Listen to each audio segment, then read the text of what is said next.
Unforgettable stories out of Western Jamaica from the scrapbooks of Adrian Freighter.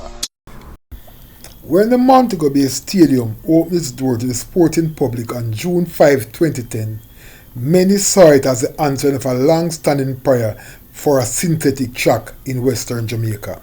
Despite producing world-renowned superstars such as the legendary Merlin Otti, 21-67,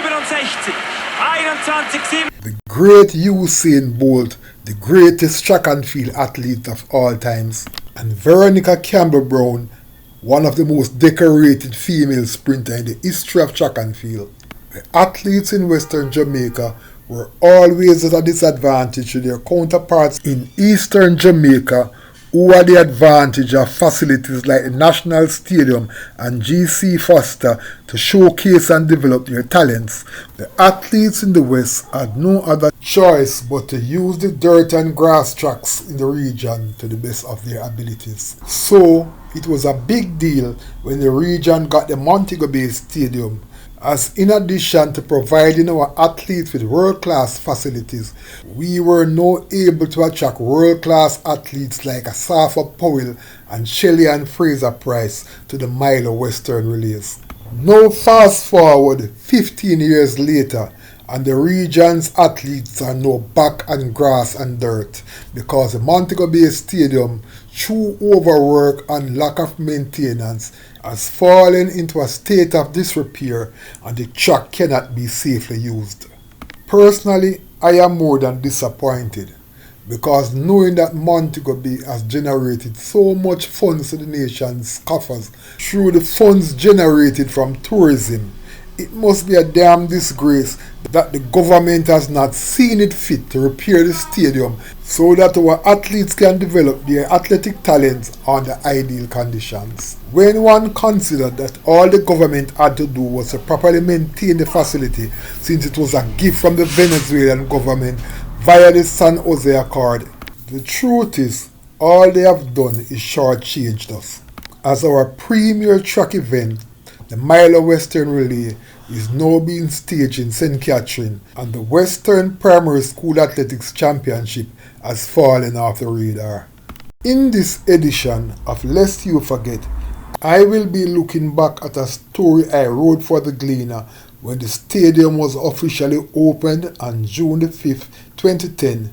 The story was published under the headline, MoBay Stadium Now Officially Open. The story read as follows.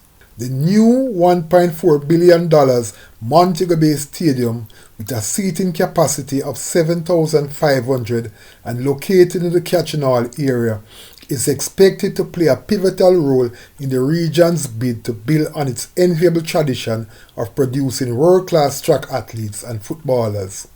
Speaking at Saturday's official opening of the stadium, which was done during the staging of the second renewal of the Western Primary Invitational Track Meet, Montego Bay's Mayor, Councillor Charles Sinclair Jr., said the entire West welcomes the new facility and was looking forward to using it to further build on the region's rich sporting history. I want to express my sincere appreciation to the government of Venezuela for making this wonderful and much needed facility a reality, said Sinclair. My hope is that before long, the seating capacity will be increased from the existing 7,500 to 15,000. I am calling on all users of this stadium to take care of it and not to abuse it in any way. Let us use it to identify and develop stars for the future, added Sinclair. Venezuelan ambassador to Jamaica, Noel Martinez Ochoa, who represented his government at the ceremony and participated in the unveiling of the special plaque, said the gift of the stadium was yet another indication of his country's appreciation of the long-standing friendship it had with Jamaica. Jamaica and Venezuela have had a long-standing friendship, and it is our wish to continue to build on this friendship, said Martinez Ochoa. We hope this stadium will play a big role in helping Jamaica to produce more outstanding sporting heroes for the future. North West St. James Member of Parliament, Dr. Horace Chang, who represented the government of Jamaica at the ceremony, said that after what was a protracted wait, it was nice to finally have the new stadium completed and ready for use. The West has had a long history of producing world-class performers in various sports, and with a facility like this, I have every reason to believe it will help us to maintain that fine tradition, said Dr. Chan. I want to use this opportunity to recommend that sports be given more prominence in the curriculum of our schools. It is big business globally, and many of our youngsters could earn a decent living through sports. While noting that major work on the stadium was now completed, Deputy Chairman of the Urban Development Corporation, Donovan Lewis, said, "While we have opened the stadium, it will only be available for limited use at this time as there is still some additional work to be done. We will be installing floodlights, putting in multi-purpose courts, completing the parking area, and doing the landscaping." While the running track at the stadium served the Western region for quite some time, after about 8 years, the running track began to deteriorate because of a lack of maintenance. On January 30th, 2019, I wrote an article in the Star lamenting the situation. The article was published under the headline, "Adrian Freighter lamenting the bad treatment of MoBay Stadium." The article read as follows.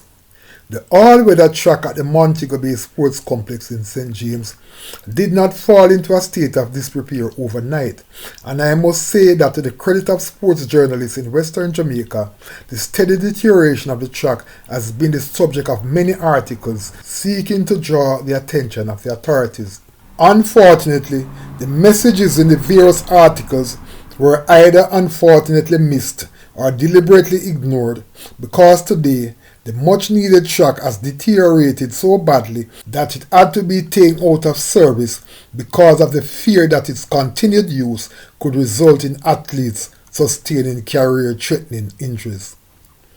With the track now out of use, the Western region will lose its most prestigious track and field event, the annual Milo Western Relays.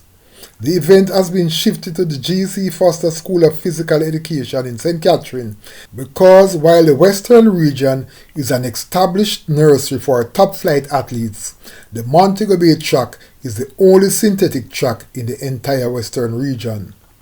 Like the scores of track and field fans in the West who have been turning out in large numbers year after year to get their once-in-a-year opportunity to see the nation's top athletes on show at the much-loved Mile Relays, I am extremely disappointed that we won't be able to see these stars in our backyard this year. While it is probably not their primary responsibility, I believe the leadership of the Jamaica Athletics Administrative Association, J3A, is probably as guilty as the Ministry of Sport for standing by and allowing the track to deteriorate to its current state of uselessness, knowing the phenomenal impact the Western region has been having on the nation's athletics. While Kingston and Central Jamaica have produced a number of top-flight track stars, especially the youngsters who regularly come to the fore at the annual Boys and Girls Champs, when it comes to producing real iconic stars, the West is undisputably the best, having produced legends such as the great Usain Bolt, Merlene Ottey, and Veronica Campbell-Brown. Personally, I believe this unfortunate situation with the track at the Montego Bay Stadium amounts to an insult to the good work of persons like Ray Harvey, the driving force behind the Milo Western Relays, and Albert Ferguson, the conceptualizer of the JPS Western Primary School Athletics Championship, and the many coaches and track officials who have collectively been pushing the development of the sports. I am hoping that, despite missing an opportunity to showcase their brand and services in the West as a result of losing the advertising platform the Mile Western Relay has been creating year after year, sponsors like Nestle, the financial backers of the Western Relay, and JPS, which has been bankrolling the primary school championship, will stay with us until the track is reinstated to full use. 6 years has elapsed since I wrote that article, and the stadium is in much the same shape. The track remains out of use and the athletes from the West are left without a place to properly prepare themselves for major local and international events. Towards the end of 2024, the St. James Municipal Corporation announced plans to lease the stadium to private investors.